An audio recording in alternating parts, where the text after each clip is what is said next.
Hello fellow lovers of the liminal and the weird, and welcome to another video by Liminal Spaces. I'm sorry for the lack of videos last week. I caught a flu and I was just not really able to talk for about a week. So I feel much better now, and videos will resume as normal from here on out. Today I'm going to be talking about the third book in the Book of the New Sun, which is called The Sword of the Lictor. This is my first book club edition copies. They're not actual first editions. They are book club editions, but I absolutely love them because they look, of course, almost exactly alike to the first editions. And this was my reading copy. This is the last two books in one. So really, I only read half of this to do the Sword of the Lictor. These are really affordable copies. It's kind of the easiest way I've seen for people to find them and read them. Luckily, they're still in print, which is awesome. So this book was released in 1982. Again, I say this every time I talk about these books. In my opinion, this is one book. It's very strange to me that they didn't just do what Dune did and release a big fat book. Though it would have been really, really thick. Yeah, here it is. All together. So it is really thick. So I get why they split it up, but the story does not. The distinctions to me of each book aren't that important. They're really, I mean, they end in a fine place, but there's no real reason for that separation that I can see.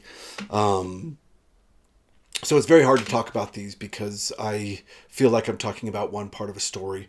And I must say that so far, this part of the story has been my favorite. I really enjoyed this book because it seemed that all of the confusion that I've had since I began reading these books dissipated.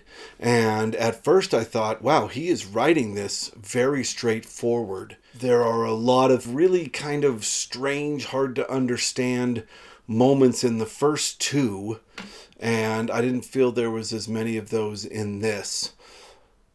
But I realized it was actually more than just that.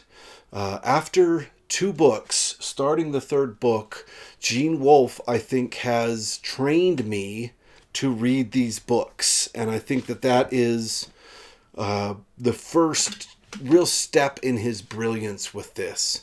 Is I've read enough through those first two books and just gone along with the ride to the point where he can start revealing things that allow me to understand things I had read in the past, and suddenly everything's coming into focus in a really interesting way.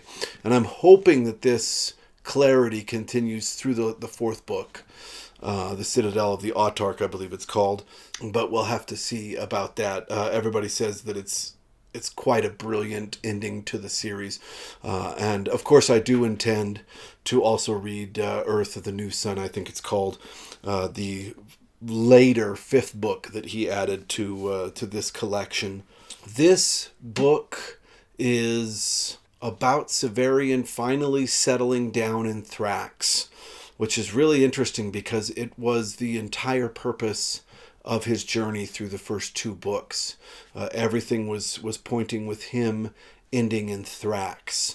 And I was really excited to see that we had made it to the destination of his journey. But of course, this story isn't about Severian's journey to Thrax. It's about so much more than that. So the minute he was in Thrax, his companion started changing. Her feelings, Dorcas's feelings for Severian start to change. And even his kind of personality seems to start to change. And we realize that Severian settled down and Severian traveling is kind of a different thing. Not that it's a bad thing, it's just a different thing. And Severian has to kind of accept his position, the position that his guild raised him to take. And Dorcas isn't a big fan of his position. That forces Severian to kind of start thinking about his belief in his position as this Lictor in Thrax. And pretty quickly, he's not in Thrax for long, pretty quickly he is presented with a moral quandary of doing something that he believes is wrong, but is something that he should do as his position of Lictor demands that he do, and he chooses not to.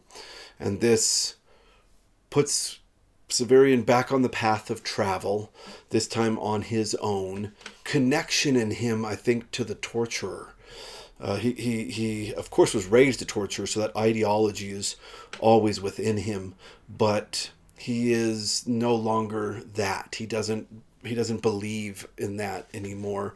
And the book really picks up from there. Like the others, it's just a travel narrative, but it's interesting because he's gotten far enough out from society that everything that he meets is so strange. And it's been strange throughout the whole book.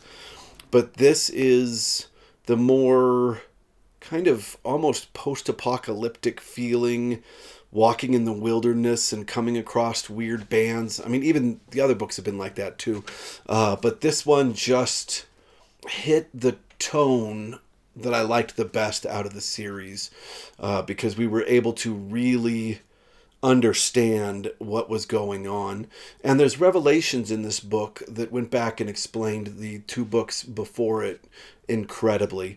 And I've heard many times that Gene Wolfe really starts on a reread, and I can see why, because already I'm like, man, after reading Lictor, I'd love to go back and read Shadow of the Torturer again, because I would understand so much more of it.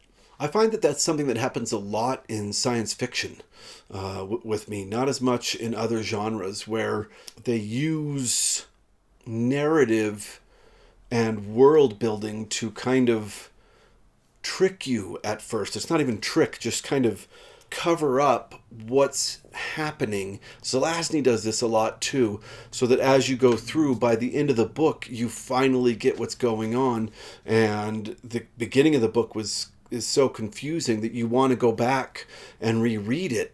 And I really enjoy that. I like a book that has a reread ability factor, and these really have it. I know I'm going to reread these in the future and probably enjoy them much more than I did this first time through.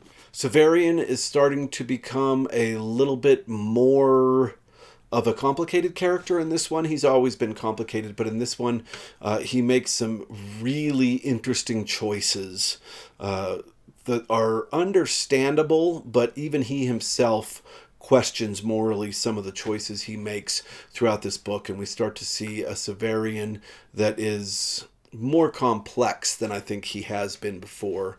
And I really enjoyed seeing that with the loss of his guild and the loss of his social position. I think that he has to look at himself and decide who he truly is. And that was really, really enjoyable to watch. I thought that was a lot of fun. Okay, should you read this? Absolutely. But if you've read the first two books and stop here, it's a crazy choice, because I think everything picks up a notch here. So you should absolutely read this. If you've already read it, give Virgil and I's Deep Dive a watch. Part 1's already up, and we're recording Part 2 tomorrow, so that'll be up later in the week as well. All right, thank you very much for watching this to the end. If you liked it, please click like, and if you like this kind of content, please subscribe, because we'll be making a lot more of it in the future. Thanks so much for watching.